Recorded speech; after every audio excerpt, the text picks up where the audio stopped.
and welcome to How to Deal When the Shit Gets Real podcast. I'm Rietta. And I'm Connie. And today we are two crazy cousins here with retired Marine Sergeant John Peck. So, how do you deal when shit gets real, John? Yeah, that's going to be like my new catchphrase. I think he's laughing at us. Thank you. Thanks, John. We're not that funny, okay? How do you guys keep a straight face while saying that intro? Are you saying our intro is bad? Because we've done it. We've done it 50 times. Maybe that's why. 51. Actually, this is 51. 51 times. Mm-hmm. Aren't you lucky? Oh God! I don't think I could have gotten that out without keeping a straight face. So we're gonna cut this part. Oh, so even though Connie already said, how do you deal when the shit gets real? We're just going to say, John, tell us a little bit about yourself. Give us a little intro so people know who you are. All right. Have you read or heard of Dr. Frankenstein's monster? Of course. Yeah. Well, I'm a modern day version of Dr. Frankenstein's monster. I've got some other dude's arms attached to me. I lost. I'm a Marine, and I enlisted in 2005, and I was deployed to Al Anbar, Iraq in 2007, and I got injured in Iraq, and I lost 21 years of 2007, 20 years. Sorry, I didn't turn 21 yet.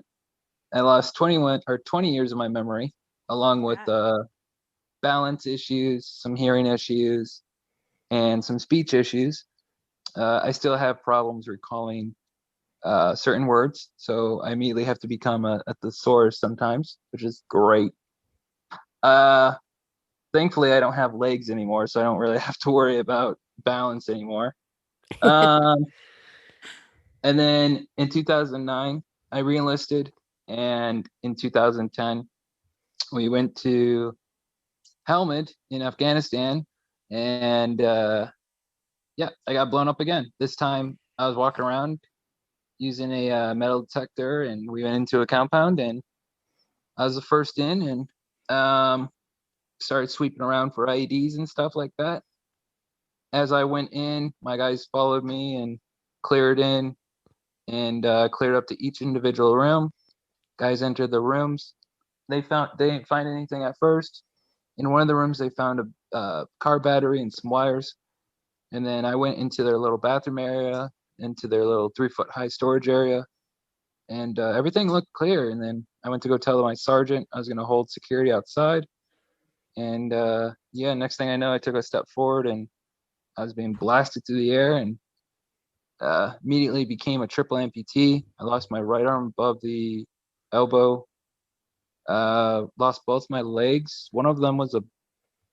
I think one of them was above the knee. I'm not really sure. I know that this sounds like the story changes every time. I'm just not really sure about the details, but I know that I immediately lost both my legs. My left arm was there, but it had what's called a degloving incident. So the flesh was kind of pulled away from all the wonderful stuff inside of there. I also caught a flesh-eating fungus that got into my abdominal and into my bloodstream. So it ate the first layer of my abdominal muscle, and it ate my left leg all the way up to my hip. So I have half my butt cheek now, which is great. I got squishy butt. And then my left arm had to be amputated because when I got to Walter Reed, basically it was dead. So my left arm was amputated mid-forearm. Fun fact, 2 days before my Afghan deployment, my uncle died. He was basically like my father figure, but I wasn't able to make it to his funeral because of the short time. And then one of the times that I like flatlined or died, I swear I saw him, and it was like kind of like this, like my last like goodbye. Like I got to say goodbye to him and everything. It's crazy how the universe is sometimes, like something like that gets played out to you in such a crazy situation. And though everything is happening, you still just happen to see your uncle. I mean, I think that's so cool. I mean, Uh, oh yeah, I mean, he was basically my only father figure. Like I didn't really know my father or anything like that. So he was like the only one that I really looked up to. And I mean, he was a Marine himself, but I mean, he was going through, he had he had alcohol and drug problems, but he kept it away from me. Like I didn't know any of this, and he got over it. Like he found God and all this stuff, and uh, yeah, he changed his life around. And but he never, I never saw that side of him. Like I never saw him using drugs, and I never saw him, becoming or like drinking or anything like that. So, but yeah, and then I did a whole bunch of prosthetic stuff, and I didn't really like, trying to scratch my nose with the metal hook, or trying to scratch my chest with metal parts. Wasn't really comfortable, and I decided I wanted to be a real boy, and found some doctors up in Boston, and they were like, "Yeah, we can make you a real boy again." No, I think it was 2013. Um, I was doing some research because I found out about a guy in Spain who received double leg transplant. Unfortunately, he had to get them re-amputated because he had cancer. oof. Um, Oh no. so I was doing some research, and so I typed in like double leg transplant, and up came Boston, or Brigham and Women in Boston. They were looking for recipients or possible candidates. So I immediately like blew up their email and everything like that, and I like sent them pictures and sent them my story, like, this is who I am, blah blah blah. And it was near like Thanksgiving and Christmas, and they said, hey, our staff, our doctors are going home to their families and everything like that, so why don't we get you in 2014. And I went up there for January, and I went through all the testing, through all the psychological exams and all that stuff. Somehow I did great as a crayon eater, and they're like, you did great. you know they ran me through a whole panel of testing. They tested my blood, tested my antibodies, make sure like I didn't have any kind of weird stuff going on with like any of the shots that we received in the Marines, or any like no weird like yellow fever or anthrax, or any of that, or the, what was it, the aspergillus, the flesh-eating fungus wasn't still there. Yeah, I was going to ask uh, about that if that was a factor. So they did make sure that it wasn't there. yeah, they have to make sure, like, because with that stuff, like, they do have to line up. Like, there was a recent case, or not a recent case, but there was a recent transplant actually just happened, I think in New York, the very first ever, a double hand and a face transplant. And I can't Wow. remember what it is, what the acronym is, but basically this guy had a 6% chance of finding a donor. And it's Wow. probably because of his, not only like like all these other factors, but probably because of like all the other stuff that he had going on. But like he probably had some weird antibodies. That's crazy. So that's something that they take into, like, everything has to line up, Which makes including sense. age. Not age is age is on a spectrum. Like it's like Yeah, like a window, like It has to 25 be to like 45 or close. something. mine was, I think, I forget, it was like, I think like 16 to like 40, I think, for me, I think. Okay. And Yes. I think I was like right around 30 at that time. So yeah, I got somebody else's arms attached to me in August of 2016. Almost 2 years of waiting. It's crazy. John, I think it's crazy how blasé you're about it. Like, oh, and then I wanted to be a real boy. It's super funny. And that being said, how do you keep a like positive attitude when you were going through everything? Did you still have that positive attitude, or was it more difficult? Tell us about Um, your attitude and how you stay so positive. No, so like, my attitude does change. I do have down days, I really do. And there are days like not to like sugarcoat this. Like I don't like these guys that are just going around like, oh, look at me, I'm so positive. Like that's just Bullshit. I was about to say, like, am I allowed to swear? Because like I Yeah. Oh, don't want absolutely. We swear like, all the time. okay, because We like keep it real. these guys that go out there and they just like sit there and be like, oh, well, look at me, like, I'm always in a positive mood. Like they're full of crap. Like, shut up.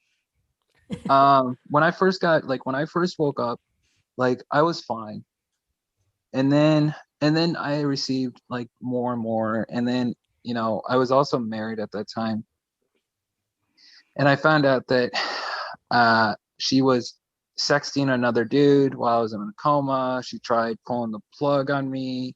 Jesus. And then so like multiple layers on top of my injury like sent me into a downward spiral. And then I started coming up with a plan of like committing suicide. And like, so here's you got this dude without arms and legs. Like how are you going to commit suicide? And it was a legit plan. Like there was a door, there was a flight of stairs. I was gonna throw myself down the flight of stairs, and if that didn't do it, a 350-pound wheelchair was gonna land on top of me. Like it was a legit plan. I mean, not to like go down like a dark alley, but this was a legit plan. And I mean, it was a dark time. And I mean, I talk about it though. I mean, I don't hold this shit back because, and I tell people like, it's fine if you kind of like put your demons away into like this little box for a little bit, but I don't like these guys who are just keep swallowing your demons. Just don't ever deal with them. I personally don't think that's the way to deal with this stuff. Like you do have to kind of eventually like I guess I do think that you do eventually have to kind of combat them and do kind of have to deal with them eventually. Like you do have to deal with that darker side and be like, that shit sucked. Yeah. Like I can't even imagine the thoughts and the things that you went through. Yeah. I mean, I was typing in, how do I find a mechanic? And they're like, what the fuck are you typing? I'm like, oh no, I didn't mean that mechanic. I meant like, how do I find a hitman? Sorry. Like, oh, you're okay. We're just gonna leave you alone. Like, she has a life insurance plan too through the military for $100,000. I'll give it to you all. Just make her disappear. But yeah. I don't know how Uh, anybody could be that low and could like when you're already at this point think like, oh well, I'm just gonna add cheating on him on top of it. No big deal. It's horrible. So, like to expand on that though, I actually created a bucket list before I went through my arm transplant because like I started calculating all math and me are kind of like friends. I actually calculated the percentage of me winning the next Food Network star, and I can't remember the number now, but it was ridiculously low. But so I wanted to do a lot of things. And one of them was forgive the person who hurt you the most, and it was her. So I wrote her a message and I was like, look, like I need to talk to you. And I was like, I need to forgive you. And she's like, what the hell is going on? I was like, I don't know if you heard, but I'm getting an arm transplant. She's like, yeah, I heard, me and this other girl have been talking, blah, blah, blah. I was like, well, what the hell happened? She's like, you need to understand, like, I'm not trying to make excuses, but like they kept bringing me papers for me to sign to have more and more of your legs chopped off. I'm like, okay, I understand that that's psychologically hard, but that doesn't mean you go and you find another fuck boy to go suck up on his dick and be like, I can't wait to get home to you. Oh, I'm gonna go sign a piece of paper to go have my husband's legs chopped off. Or, oh, I'm gonna go spend X amount of dollars on a coach purse now. Like that's, oh, my husband's waking up from his coma. Oh, I'm not going to be there because I'm too busy tanning or at the gym. Like that's not who you are. Like that's not like what you should do. Right. That's just me though. No, I agree with you. That's definitely. I mean, I can't imagine what she was going through either. I'm sure it was really hard, but like you said, it's definitely not an excuse to be like, I'm gonna go tan and not be here. But we eventually talked about it and we got over it. So Well, that's really uh, big of you. I honestly don't know if I could do that. it took a while though. It took a lot of Time. conversations. It wasn't just one, it was multiple. I can tell you that. So, speaking of your arms, because this is something I've always personally wondered, do you Uh-oh. ever wonder about the person whose arms you have? Oh no. Actually, no, I don't. I know. His dad reached out to me. Oh, that's pretty cool. Yeah. Um, so if you actually look up the archived footage of the press conference, there was a moment where I actually spoke to the donor, but at that time I didn't know the donor or the family because the family always can remain anonymous. They have a choice to come forward or remain anonymous.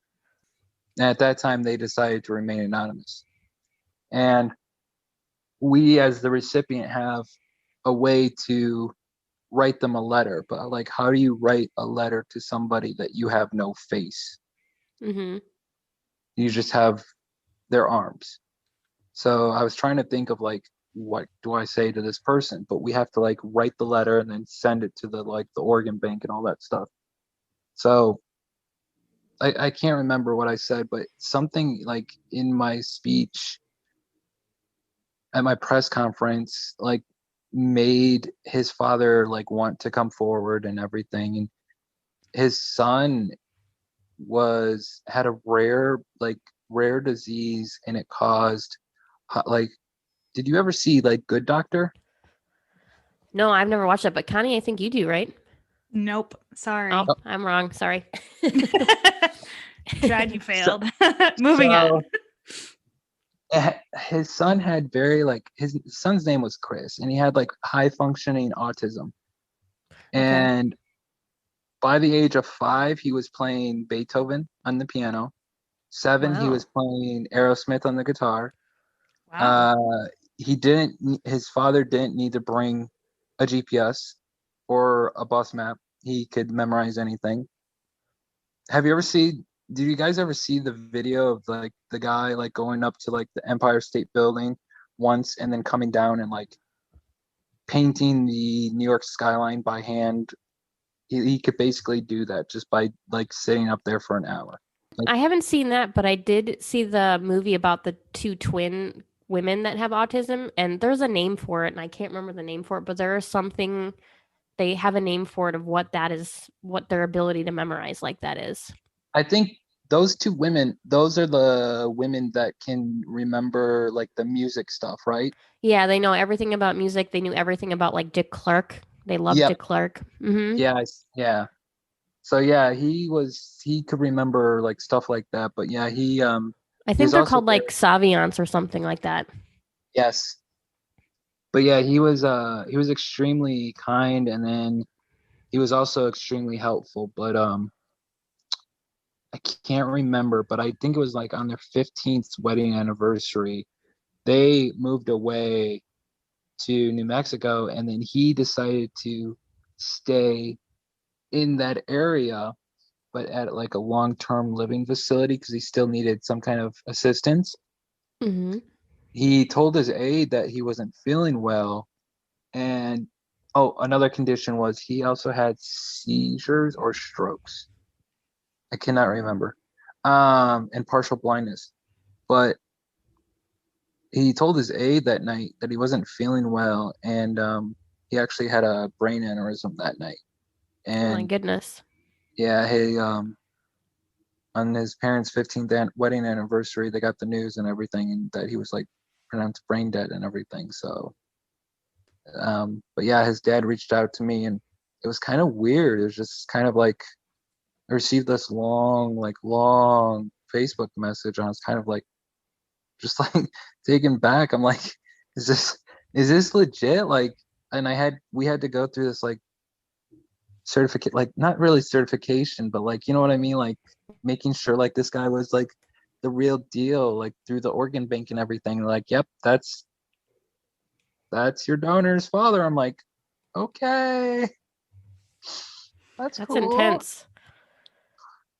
Yeah. No, Chris is the.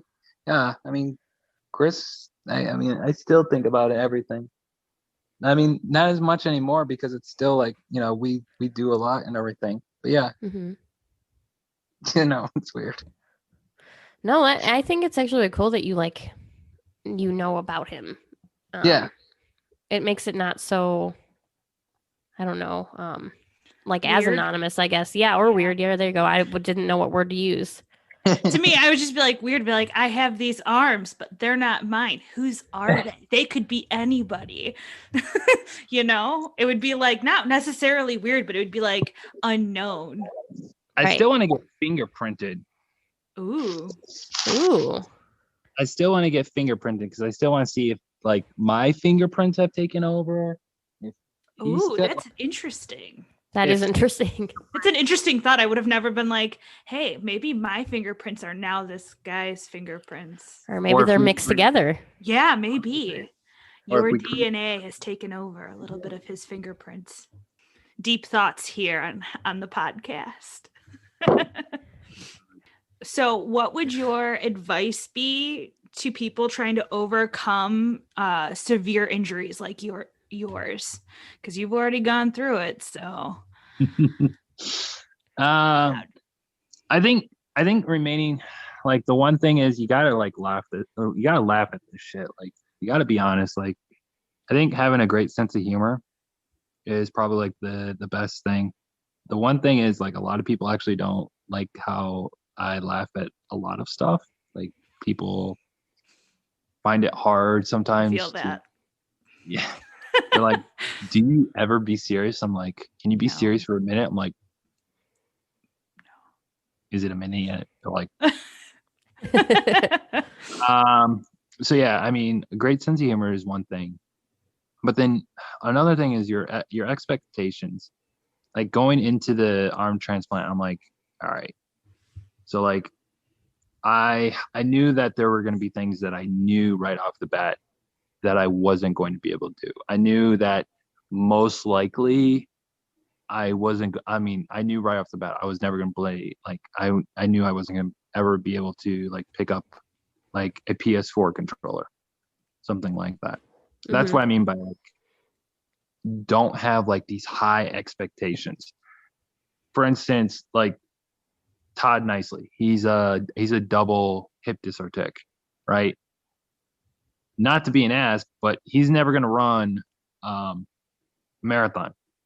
Like I'm a single hip dysartic with a regular leg. I don't ever walk, and it's just because us hip dysartics, we don't use our prosthetic legs. It's just it's not we hip dysartics because there are a few out there, but I mean it's just we use so much more energy than just the regular person, but then even the regular amputee in general. It's just it requires a lot. So yeah, just I would say, positive energy and then, great sense of humor. And then just trying to maintain your expectations. Because I don't like it when people go out there and be like, well, I'm gonna be doing this, I'm gonna be doing this. And all of a sudden they're like, I can't do that. And then you just see their mood. They just go from like being rock stars and they just come crashing down. They're just hard on themselves. It kills their spirit when they're not able to do things. Like even when I was like, I'm gonna become a chef, like I thought maybe I could possibly become a chef like with the arm transplant. I was like, there's a chance.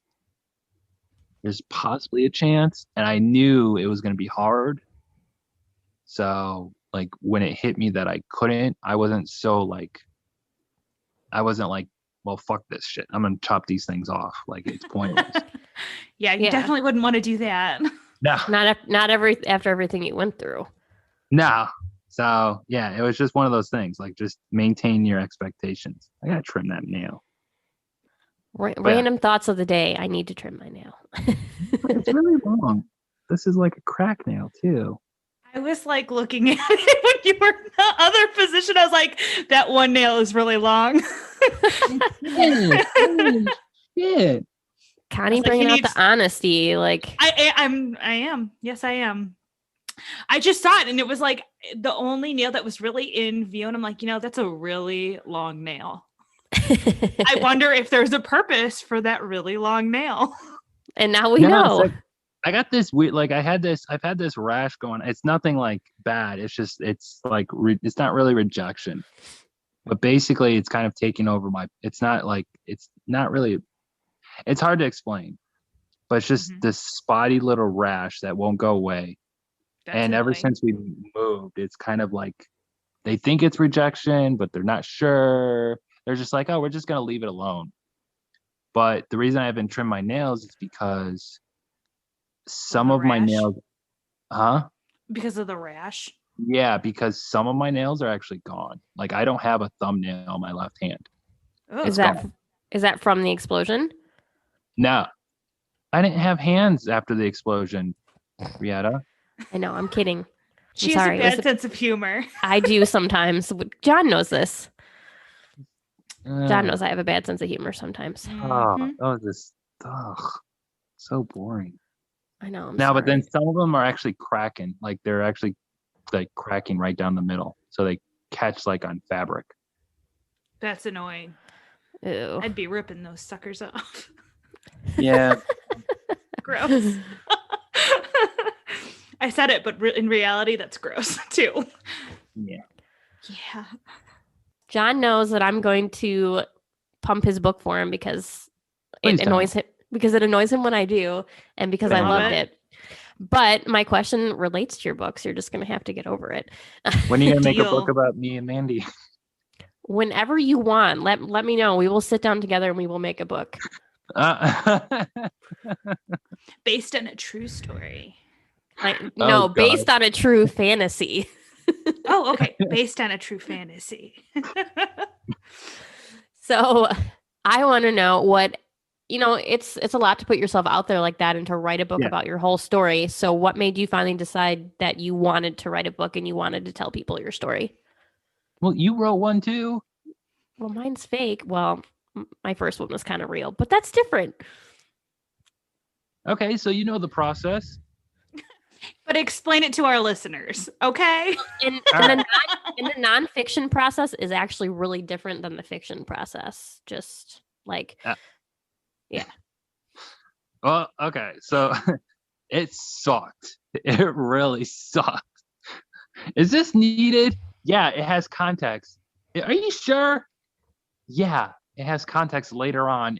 You'll just have to read it. Really?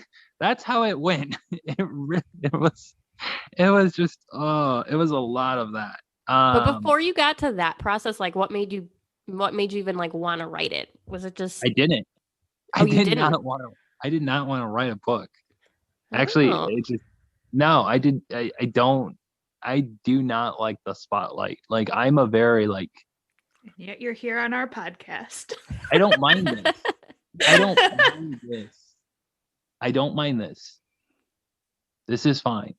I don't like going on news. I don't like going on media. I don't like being recognized. You'll notice when I get recognized, you'll see me going from like, I can't do it right now because of the way I'm laying, but like my shoulders, like my frame is very wide, and not wide isn't like big belly wide, but like the typical Marine, like that sound effect was awesome. Like, my body's like that too. It's But you know what I'm saying, Rhea? Like the Marine, like the very Marine stance, like very like back straight. You know what I'm talking about. Connie's brother is actually a Marine too, so she knows what you're laying down. Okay, then yeah. Actually, he was in your unit also, so small world. Was he really? Yes. Wait, in my unit or actually in my platoon? Not in your platoon. He was in one. Okay. He was in 1-3 or 3-1. 3-1. Wow. But the minute that they're like, oh, and here's Sergeant John Peck, blah, blah, blah, blah, blah, and it's just like you'll see me go like shrink and shrink and shrink down. You're like, oh god.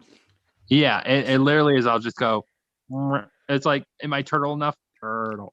Must I be here? Like I just want to shrink away.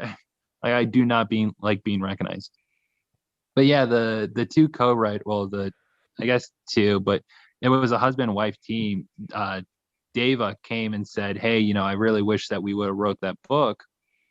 And she was like she was talking about it, and she's like, we still could, blah blah blah. So we wrote the sample chapters and we submitted to their publisher and everything. And they came back. They said, "Sure, why not?" And I was just like, oh, this really sucks. And I was just like, whatever. And then the whole documentary with the British team happened. And that was just that was weird. That was the most bizarre 4 days of my life. Literally having a camera in your face for like 4 days. It's like, what are you doing today? I'm waking up and I'm brushing my teeth, and then I'm going to go to therapy. Can you leave me alone? No, we need to be there. Okay. What are you going to do after that? I'm going to shower. Can we be there for that? No. Even What I knew that about- was a no. What about when you take a shit? Are they trying to get you on the shitter too? No. Okay, well, at least they left you shit. You should just be like, I have to shit again. You have to leave me alone. But no. Did you sign up for that documentary? Yeah, I did. But here's the weird thing. It was so I denied the documentary before the book deal ever happened. And then the book deal happened. I never signed paperwork between my agent, i.e. my co-writer, and I never signed paperwork between me and the publisher. Mm-hmm. I don't think. But yet everybody had their hand out and everybody got a cut of this documentary. So we got paid $10,000 by the documentary, and the publishing house got 15% of that. So they got, whatever that was, 1,500. I'm great at math, like I said earlier. And then the co-writers got, I got 60%, and the co-writers got 40% of 8,500. So it's like, okay, That's crazy. That is. right? And what does the but yet- documentary have to do with the book? They're two separate things. Yeah, but it doesn't matter because apparently somewhere I signed away my rights, but yet I didn't sign a contract with the publishing house nor the co-writers. Did you ask to see show me the contract, please? Show me where I signed. Anyway, so like I said, it was just, the book was fine. There was a lot of stuff that the co-writers got a little too close to my mother, and they kind of took her side on a lot of things that I really wish that they wouldn't have. I know when I talked to you about it before, you were really upset that they left a lot of parts out about like what your now wife went through. Yeah, and it's just hence the names not being the real names, except for I didn't know that. mine. Oh yeah, none of the hence. Do you know Norma? Really, Norma? That's not her real name. It was a play on Norma Bates. Oh my god, that's funny. Oh my goodness. Wow. That's also Yes. really creepy. Yeah. Yeah, it was and that's not even really how that went down. It was just very like, there was a lot, like I said, there was a lot of stuff that was removed just because it was deemed not necessary, no context, or we needed an arc or something like that. At one point they wanted me to start, at one point the publishing house wanted me to start doing kind of like a chapter at the end of each chapter, here's what I learned. And I'm like, that's no, we're not doing that. I'm like, no, this is not what we're doing. That's super weird. Yeah. What is it supposed to be for, like school learning or something? Because that's the only thing I could think of that you would need this is what I've learned. I think it was supposed to, I think they were trying to make it like more of like a motivational, like not like motivational, because not to be like, look at me, but like more of like a like super motivational book kind of thing. And it's just I was just like, I'm not doing that. I'm not. They're like, all right, what did you learn? When you had your dark spot, like, I learned not to kill myself. They're like, that's n- no.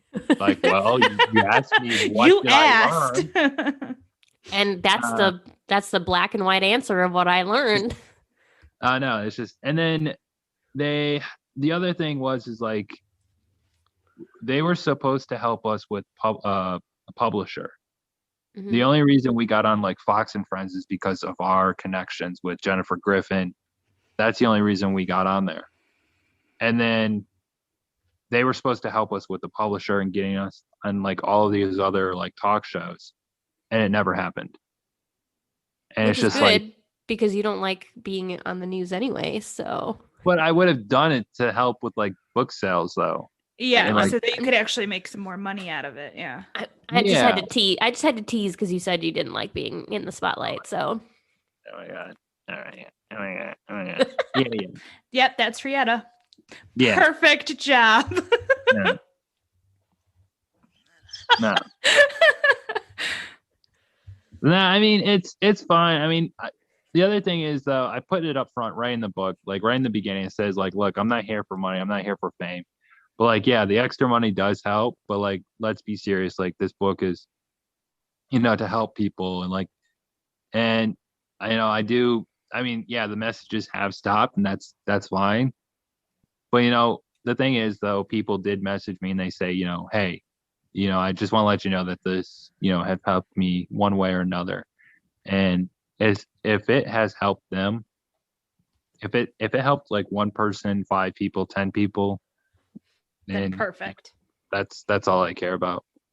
I loved your book. So just saying. Because you're a fangirl. I mean, That's that's her middle really name. what you are. I'm gonna change your No. name like contacts as fangirl. Like, that's it. Rietta, Hey. fangirl. I mean, I wouldn't say it's fangirl. I'm a writer, so I appreciate a good book, and I thought it was a great story. And this is how to deal when the shit gets real. Please tune in next week for the second half of our interview with retired Sergeant John Peck. Be sure to check us out on Instagram and Facebook, and mahalo for listening.